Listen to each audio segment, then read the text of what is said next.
시사 프로를 많이 보면서 마음이 너무 아파요. 우리 성도님들은 어떠신지 모르겠습니다. 근데 저는 굉장히 마음이 아픕니다. 특별히 얼마 전에 구의역 사고 일어났던 19살 청년의 죽음, 이런 걸 보면서 마음이 굉장히 아파요.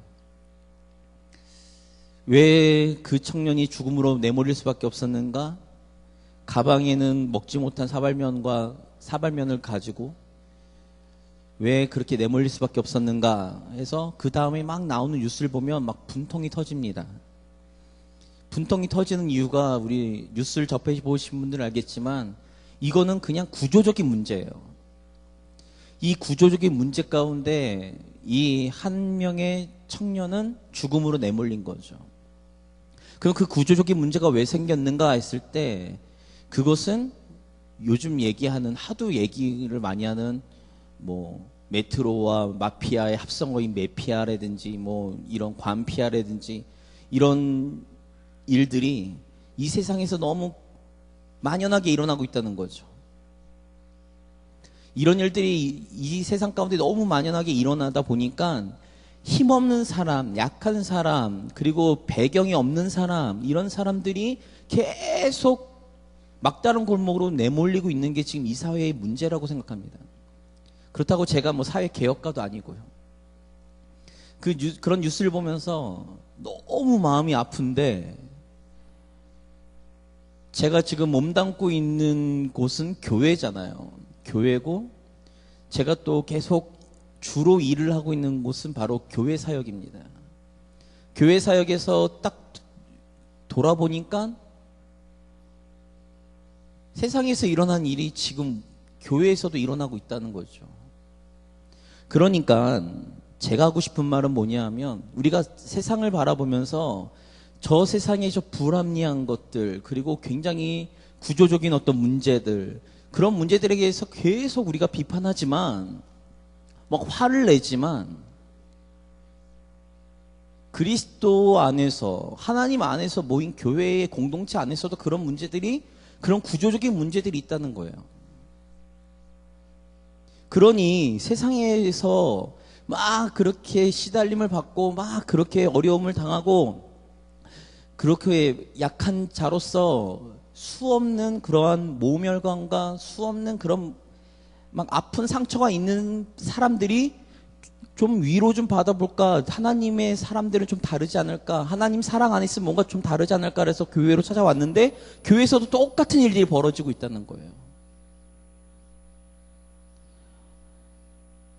우리 성도님은 어떻게 생각하십니까? 똑같은 모습이 안 보이십니까? 제 눈에만 보이나? 제가 말씀드리지만, 제가 지금 올해로 횟수로 사역을 21년째 하고 있거든요. 일신교회만 있었던 것은 아니고, 일신교회 가장 오래 있었지만 다른 교회에 가보면 정말 재밌는 일들이 많아요. 어떤 일들이냐면, 누구 아들, 누구 딸, 그리고 그 어떤 배경에 의해서, 부모의 그러한 위치에 따라서 자녀들이 교회에서 행하는 일들이 굉장히 다양해집니다. 특히 이제 목회자의 자녀들이 이제 문제가 많죠. 제가 전에 인천에 사역을 할 때인데, 인천에 사역할 때 성가대 쪽에 문제가, 되게 큰 문제가 하나 있었어요. 그 문제가 뭔지 아세요? 지휘자를 하고 있는 여자 집사님이 있었습니다. 그리고 그 교회에 안수 집사급 되시는 집사님이 계셨어요. 그런데 이 두 분 다 문제가 뭐였냐면, 자녀가 딸이었어요. 딸이, 제가 어릴 때니까, 어릴 때 딸들은 보통 뭘 하죠? 피아노를 치죠. 성가대 지휘자 집사님은 자기 딸을 반주자로, 그 안수 집사님은 그 성가대 전체의 총괄하고 있던 분이었는데, 그분은 자기 딸을 반주자로, 이래가지고요, 교회가요, 매 주마다 시끄러웠어요. 제가 제일 처음 나왔던 사역은 강화도에 있는 교회였습니다. 그 교회에서도 비슷한 일이 일어났었어요. 아니, 그 자리가 뭐라고?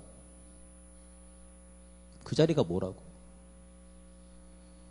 그래가지고요, 이게 장난이 아니니까 그냥 맨날 그냥 뒤지고 볶고 싸우는 거예요. 회의만 하면 얼굴들이 다 얼굴이 어두워서 나와요. 막 어떨 때는 막 고성이 오고 가요. 이런 모습들이 교회에 너무나도 저는 너무 많이 봐왔어요. 우리 성도님들께 제가 오늘 이야기하고, 특별히 일부 예배 같은 경우는 교사분들이 많으니까 제가 오늘 이 말씀을 들고 나오는데, 오늘 이 본문의 말씀 마태복음 18장 12절에서 14절의 말씀을요, 우리 많은 분들이 뭘로 알고 계시냐면요, 잃어버린 한 양인데 이것을 아버지가 그러니까 하나님이 찾으신다. 그래서 이 본문의 내용을 보통 전도로 연결을 많이 시키시는데, 이거는 전도에 관련된 말씀이 아닙니다. 99, 그러니까 100마리 양 중에 한 마리가 길을 잃었어요. 길을 잃었는데 그 목자는 99마리를 내두고 한 마리 양을 찾으러 가는 거죠. 왜 그럴까요? 한 마리의 양을 찾는 게, 그러니까 99마리보다 한 마리를 찾는 게 이득일까요? 우리 성도님들, 경제적 이득일까요? 한 마리를 찾으러 갔다가 99마리를 잃어버리면 어떡할까요? 보통 99마리를 놔두고, 자기가 보살피고 길 잃은 한 마리를 내두죠. 근데 왜 이 목자는 한 마리의 양을 찾으러 갔을까요? 99마리를 놔두고 한 마리를 왜 찾으러 갔을까요? 양은요, 자기를 방어할 수 있는 수단이 아무것도 없습니다. 그러니까 홀로 있으면 위험에 처해 있는 것이 양이에요. 아주 작은 맹수에게도 양은 그냥 잡혀 먹일 수밖에 없어요. 그러니까 무리에서 벗어난 양은 그냥 죽음이에요. 동물의 왕국을 보셔도 그렇고요. 그런 다큐멘터리를 보십시오. 무리에서 벗어난 그 초식동물은 그냥 먹잇감입니다. 그러면 이 목자는 99마리를 놔두고 왜 한 마리를 찾으러 갔는가라고 했을 때 아무것도 없어요. 한 마리 양이 위험하기 때문에 그렇습니다. 그 한 마리의 양이 위험하니까 99마리가 모여있으면 군중이 있기 때문에 맹수들이 쉽게 쳐들어오지 못해요. 그러나 한 마리 양은 이 목자가 찾질 않으면 곧 죽을 목숨이기 때문에 그렇습니다. 그래서 목자는 지금 한 마리 양을 찾으러 가는 거예요. 경제적 이득이 아니라, 나의 유익이 아니라 그 양을 위해서 말이죠. 근데 우리의 모습은 어떻습니까? 우리의 모습은 어떨까요? 우리는 과연, 특히 앞에 서 있는 저부터 우리 앉아 계시는 교사분들, 그리고 그냥 예배를 드리신 우리 평신도 분들까지 해서 우리의 시선은 어떤가요? 우리도 교회에서 뭔가 유익을 얻으려고 하지 않을까요? 교회에서 우리는 무엇인가 추구하지 않는가요? 교회에서 우리는 내 중심으로 나는 하고 있지 않나요? 오늘 아버지의 마음이라고 제가 제목을 졌는데, 하나님의 마음은 한 영혼에게 있다. 이것은 누구나 얘기하는 겁니다. 누구나 이야기하시죠. 다 얘기하시잖아요. 교회는 그래야 된다라고 생각하십니다. 근데 문제는 교회의 일원인 나는 그 생각이 없어요. 교회의 일원인 나는 그 생각을 가질 생각이 없어요. 그러니 교회와 세상이 구별이 될까요?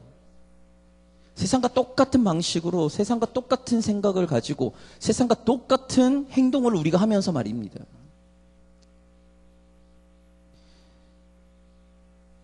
저는 특별히 교사분들에게 부탁하고 싶습니다. 애들이요, 제가 말씀드리지만 저도 20년 가까이 유초동부, 학생부, 청년부를 맡으면서 누구나 말 잘 듣는 친구들을 좋아해요. 선생님 얘기를 잘 듣는 친구들을 이뻐해요. 사랑받을 만하죠. 사랑받을 만하니까 사랑을 주는 거 당연합니다. 근데 하나님의 마음은 그게 아니에요. 오히려 외로운 아이들, 문제가 있는 아이들, 그래서 그 문제가 왜 문제가 발생했는가?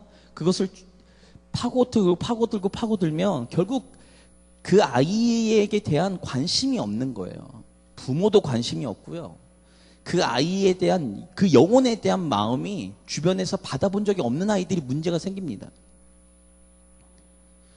근데 교회 자체도 우리는, 교회에서도 하나님의 한 영혼이 귀합니다. 뭐 이렇게 얘기는, 이빠른 얘기는 하면서 우리는 그냥 그 아이들을 또, 야, 너도 문제야. 제껴버리는. 그러면 그 아이들은 과연 어디에 있는가? 어디에서 그 아이들을 받아줄 수 있는가? 저는 우리의 시선을 좀 정말로 냉정하게 좀 돌아보셔야 된다고 생각해요. 제가 왜 오늘 이 말씀을 했냐면 이 앞에 절에 보면요. 사람들의 관심은 누구나 큰 자가 되고 높은 자리에 올라가길 원합니다. 그래서 자, 말씀을 볼까요? 18장.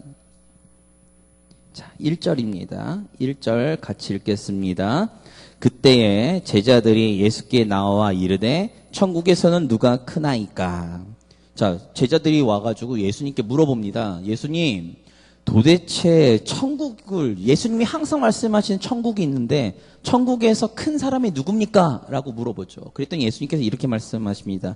2절과 3절 같이 읽겠습니다. 예수께서 한 어린아이를 불러 그들 가운데 세우시고 이르시되 진실로 너희에게 이르노니 너희가 돌이켜 어린아이들과 같이 되지 아니하며 결단코 천국에 들어가지 못하리라. 전혀 생뚱맞은 얘기를 해요. 한 어린아이를 데리고 와가지고 자, 이 어린아이 같지 않으면 천국에 들어갈 수도 없어. 너희는 천국에서 큰 자가 누구냐고 물어봤는데 천국은 큰 자가 되기 이전에 천국에 들어갈 수 있는 사람은 누구냐? 어린아이 같은 사람이야. 어린아이와 같은 사람이야. 그럼 저희 같은 경우는 이 어린아이와 같다는 생각을 어떻게 하죠? 순수한 마음? pure heart? 아니면 그 아이들의 그런 모습?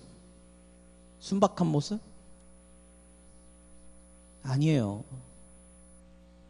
예수님께서 말씀하시고 싶은 건 나중에 쭉 살펴보겠지만 그 당시 사람 취급 못 받던 사람들이 두 부류가 있습니다. 엄밀하게 얘기하면 세 부류죠. 두 부류가 있었어요. 근데 세 번째 부류는 이방인들이니까 어쩔 수 없어요. 유대인 사회에서. 유대인들은 선민 사상이 강한 민족이었기 때문에 이방인들 말고 같은 유대인 그룹 안에서 인간 취급 못 받던 사람이 두 사람입니다. 누구냐면 여자와 아이들이었어요. 여자와 아이들이었는데 그 중에 아이들은요, 희생당하는 1번 타자들이에요. 왜냐하면 힘도 없죠. 가진 것도 없죠. 그리고 얘네들은 할 수 있는 일이 별로 없어요. 여자들은 그래도 할 일이 있는데 아이들은 할 일이 없어요. 그래서 가장 천대받고 가장 무시당했던 존재들이 아이들입니다. 그 아이들을 그러면 지금 제자들이나 이 당시에 유대인들 모여있는 군중들은 남자들이니까 남자들의 시선에서 아이를 데리고 오고는 이 아이 같지 않으면 천국에 들어갈 수 없대요. 그럼 어떤 생각이 들죠? 이건 무슨 말이야? 이렇게 생각을 하는 거죠. 저런 내가 무시하는, 내가 별로 관심 있게 안 보는 저 아이들, 그 아이들을 갖지 않으면 천국에 갈 수 없다고? 그리고 예수님께서 또 이렇게 말씀하세요. 4절입니다. 같이 읽습니다. 그러므로 누구든지 이 어린아이와 같이 자기를 낮추는 사람이 천국에서 큰 자니라. 이 어린아이와 같이예요. 그러면 어린아이가 겸손한가요? 우리 성도님께 제가 묻습니다. 어린아이들이 겸손합니까? 아니에요. 제가 일신교회 왔을 때 어린아이라고 하는 아이들이 저한테요 덤벼들었어요. 인사 안 하고 얼마나 교만한지. 그리고 하는 말이 제가 뭐라고 혼내니까 담임 목사님한테 가서 이른대요. 이런 말을 하던 애들이 어린 아이들이에요. 아이들이 겸손한가요? 아니에요. 아이들이 겸손하니까 이 어린아이와 같이 이게 아니라 이 어린아이가 가장 낮은, 이 당시 사회에서 가장 천한 존재였기 때문에 예수님께서 하시고 싶은 말씀 뭐냐면 이 어린아이가 같이 가장 낮은 자리에 들어가는, 가장 낮은 자리에 있는 겸손한 사람이 천국에서 큰 자라고 말씀하시는 겁니다. 예수님께서 항상 말씀하셨던 게 뭐냐면 마태복음에서 요한복음에 이르기까지 예수님께서 제자들에게 항상 가르치실 때 뭘 가르치셨냐면 상석에 앉지 마라. 가장 낮은 자리에 앉아라. 겸손해라. 너희가 스스로 높아지지 말아라. 이게 예수님께서 항상 말씀하시던 거였어요. 그러니까 아이를 불러다 놓고 그 당시에 가장 천하다고 생각했던 가장 낮은 자리, 그리고 가장 무시당했던 존재였던 그 어린아이를 데리고 와가지고 그 어린아이처럼 낮아지라는 거예요. 너희들이 무시하고 너희들이 가장 하대하고 있는 이 어린아이와 같이 너희들이 낮춰져야지 천국에서는 그런 사람이 큰 사람이다라고 말하는 거예요. 그러면서 이제 예수님께서 이런 말씀하십니다. 5절 같이 읽겠습니다. 또 누구든지 내 이름으로 이런 어린아이 하나를 영접하면 곧 나를 영접함이. 6절 누구든지 나를 믿는 이 작은 자 중 하나를 실족하게 하면 차라리 연자 맷돌이 그 목에 달려서 깊은 바다에 빠뜨려지는 것이 나으니라. 잘 아시는 말씀이죠. 어린아이, 자 보세요. 어린아이가 예수님께서 5절에 말씀하시기를 누구든지 내 이름으로, 내 이름, 예수님의 이름으로 이런 어린아이 하나를 영접하면, 그러면 우리들은 이걸 문자적으로 해석하시죠? 어떻게 해석하시죠? 어린아이. 그게 어린아이가 아닙니다. 말씀드리지만 계속. 어린아이같이 낮은 사람, 하대하는 사람, 비천한 사람을 내 이름으로 영접하면 누구를 영접함이라고요? 예수님을 영접함이라고 예수님께서 말씀하셨어요. 구약에 보면 하나님께서 이렇게 말씀하셨어요. 나는 고아와 과부의 아버지다. 특히 나는 고아의 아버지다라고 말씀하셨어요. 그게 무엇을 의미하시지 않으십니까? 하나님의 백성으로 하나님의 통치를 받는 이스라엘에게 나는 고아의 아버지야 라고 말씀하셨어요. 그 얘기는 뭐냐면 고아를, 가장 낮은 어린아이, 그것도 부모가 백그라운드가 없는 어린 고아를 내가 보호한다라는 거예요. 그러니 그들을 무시해라 마라? 무시하면 안 된다는 거예요. 그들을 착취하면 된다 안 된다? 안 된다는 거예요. 누가 보고 있으니까? 하나님이 보고 있으니까. 그래서 이 작은 자, 이 소자를 실족하게 하면 거기에 또 이렇게 6절 초반에 이렇게 있죠. 누구든지예요. 누구든지. 예외는 없습니다. 누구든지 이 소자를 실족하게 하면, 능동태로 이야기하면 이 소자의 목에 연자맷돌이 어떤 건지 아시죠? 소가 끄는 커다란 맷돌입니다. 그 맷돌을 이 소자의 목에 걸어서 바다에 빠뜨리는 게 맞다. 차라리 그게 낫다. 라고 이야기하는 것처럼 들리죠. 실족하게 하면, 이 실족이라는 단어를 잘 아셔야 돼요. 이거를 우리는 보통 실족이라는 단어를 굉장히 큰 에어리어에서 생각합니다. 그래서 누군가에게 상처 주는 거, 누군가에게 뭐 하는 거, 이런 거에 대한 거라 생각해요. 그래서 교회에서 이 본문을 가지고 설교를 하면, 말 조심해야지. 내 행동 조심해야지. 내가 이런 게 아니에요. 인간이 살다 보면 관계 속에서 트러블도 생기죠. 상처도 받습니다. 근데 그것은 실족이란 단어와 연결시키시면 안 돼요. 실족이라는 건 뭐냐면 힘으로 누르는 거예요.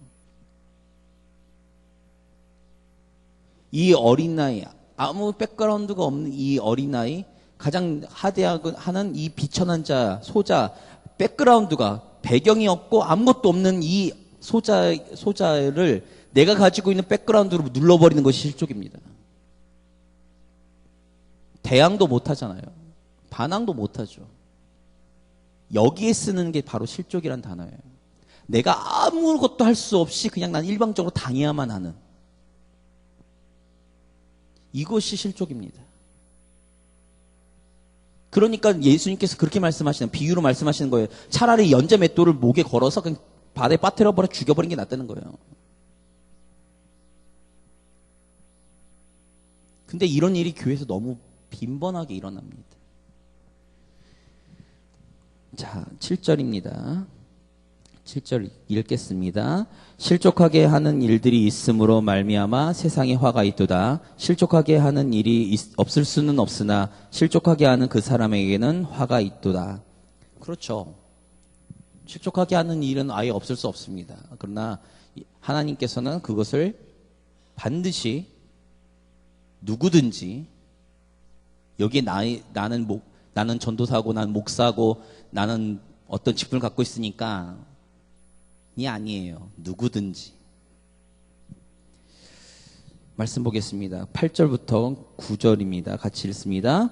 만일 내 손이나 내 발이 너를 범죄하게 하거든 찍어내버리라. 장애인이나 다리 저는 자로 영생에 들어가는 것이 두 손과 두 발을 가지고 영원한 불에 던져지는 것보다 나으니라. 만일 내 눈이 너를 범죄하게 하거든 빼어버리라.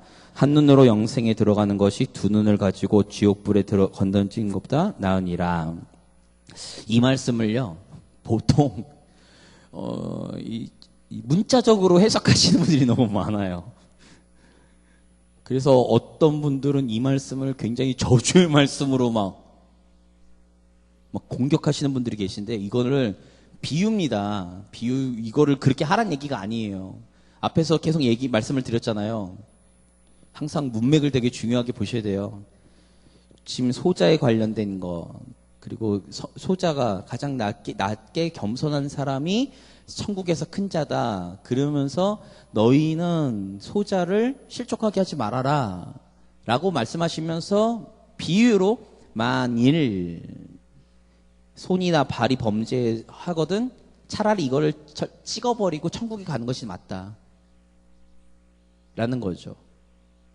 그러니까 내 오른손이 범죄했으니까 손을 찍어버리겠다? 그러지 마세요. 무섭잖아요. 그것은 토막살인이죠. 스스로 자해하는 자해 공갈단 아닙니까? 그런 말씀이 아니에요. 눈이 범죄하면 눈을 뽑아버리고, 그럼 제 눈은 지금 성하지 않습니다. 지금 없어야 돼요. 그런 얘기가 아니라 천국에 들어가는 것이 더 중요하다는 거예요.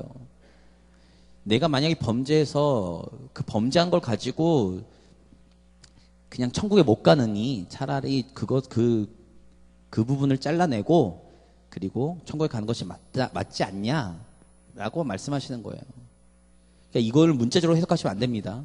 보통 문자적으로 해석해가지고 이걸 보통 저 팔레스타인 지역에 특별히 이슬람 같은 경우는 뭐 이런 식으로 이걸 문자적으로 해석을 합니다. 이런 문구를. 그러니까 우리는 영생에 들어간 것이 더 중요하다고 생각하는 사람들이니 너희들의 가치가 어디 있는가 잘 보라는 거예요. 자, 10절입니다. 이것의 8절과 9절의 결론 부분이죠. 10절에 같이 읽겠습니다. 삼가 이 작은 자 중에 하나도 없이 여기지 말라. 너희에게 말하노니 그들의 천사들이 하늘에서 하늘에 계신 내 아버지의 얼굴을 항상 배옵느니라. 그래서 결론이 뭡니까? 예수님의 결론이 소자를 실족하게 하지 말라는 거죠. 힘으로 찍어 누르지 말라는 얘기입니다.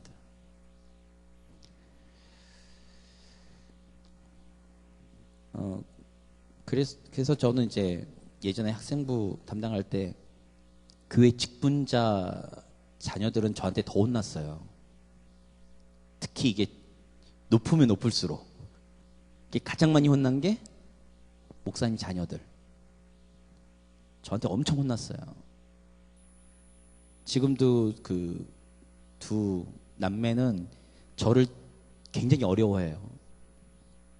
장로님 자녀들, 안수 집사님들 자녀들.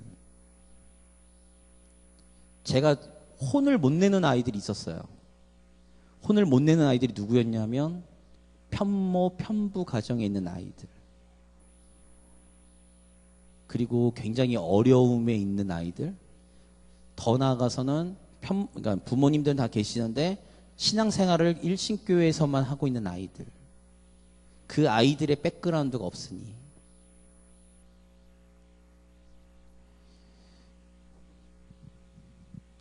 제가 그렇게 행동할 때 많은 분들은 이해를 못 하세요. 특히나 이제 교회 직분자들께서는 자신의 자녀들에게 좀 잘해주길 바래서 저에게 잘해주시는 게 눈에 보여요. 그런데도 불구하고 저는 그렇게 안 했어요. 그 이유는 뭐냐면 그것은 하나님의 마음이 아니라고 생각했기 때문에 그렇습니다. 제 개인적인 유익을 생각하면 그게 맞는데 그거는 아니라고 생각했기 때문에 그래서 오해도 많이 받았고요. 그래서 남들이 보면 좀 편애한다고 생각이 들 정도로 그렇게 했었어요. 제가 이 말씀을 왜 오늘 12절에서 14절의 말씀을 가지고서 이 말씀을 드린가 하면 우리는 세상과 좀 달라야 됩니다. 하나님이 통치하신 나라는 이 땅과 달라요. 하나님, 우리가 천국에 가고 싶은 이유가 뭘까요? 이유가 뭘까요? 이 땅과 다르기 때문에 그렇습니다. 저는 개인적으로 이런 생각도 해봤어요. 어떤 생각도 해봤냐면 진짜로 천국에 이 땅이 그러니까 이런 말씀 하시잖아요. 상급을 많이 어떤 옛날 목사님들 같은 경우 상급을 많이 받으면 내 집이 뭐 몇 평, 뭐 천국에서 몇 평, 뭐 이런 얘기를 하시잖아요. 그 얘기 들으면요 어릴 때부터 저는 어떤 생각이 들었냐면요. 천국이 만약에 그렇다면 이 땅과 별반 다르지 않는다면, 그러니까 그분들이 하신 말씀이 무슨 말씀, 우리에게 어떤 동기부여를 하고 싶으신 말씀인지는 알겠는데 만약에 천국이 지금 이 땅처럼 빈부의 격차가 있고요, 지위 고하가 있고요, 이렇다면 저는 천국에 안 가고 싶어요. 저는 솔직한 말로 그러면 천국 안 갑니다. 이 땅에서는 그래도 끝날이라도 있잖아요. 죽음이란 끝날이라도 있잖아요. 그런데 천국은 영원하대요. 영원토록 그러면 나는 계속 흙수저로 살아야 되는가? 저는 그러면 천국 안 갑니다. 저는 예수를 안 믿어요. 근데 제가 성경을 보고 말씀을 보고 천국에 대한 예수님의 그 천국의 비유들을 쫙 보면 천국은 그런 것들이 없는 곳이에요. 그냥 하나님께서 한 사람 한 사람에게 만족하시는, 한 사람 한 사람에게 하나님께서 충분하게 만족을 공급해 주시는, 그래서 인간과 인간끼리의 경쟁이 없는 그곳, 누구나 하나님의 사랑을 받는 그곳, 누구나 하나님께 칭찬들 듣고 하나님께서 주시는 놀라운 축복을 누리는 그곳, 그곳이 천국이기에 저는 믿습니다. 그렇다면 이 땅의 천국의 그 예고편인 교회라면 천국의 그 가치관이 조금이라도 이 땅에 우리 교회를 통해서 나타내지 않을까. 근데 교회도 세상과 똑같이 누구의 백그라운드다, 돈이 많다 적다, 내가 어느 위치에 있다 없다, 세상에서의 지위가 그대로 교회에서도 와가지고 큰 소리 뻥뻥 친다. 이것은 교회가 아니라 생각하고 그냥 세상이라 생각합니다. 그러니 교회가 그 맛을 잃었죠. 그 맛을 잃었으니 사람들에게 짓밟히는 겁니다. 뭐라고 얘기하는 거냐면 세상에서 이렇게 얘기하죠. 우리 기독교를 개독교라고요. 비판합니다. 저는 그 돌 맞아야 된다고 생각합니다. 왜냐하면 우리의 모습이요, 맛을 잃었어요. 우리가 우리의 유익, 우리의 생각, 그리고 우리도 이 영혼 한 영혼 한 영혼을 바라보는 마음이 없이 그냥 내가 이루고 싶은 비전, 내가 하고 싶은 일을 하는데 내가 올인하기 때문에 그래요.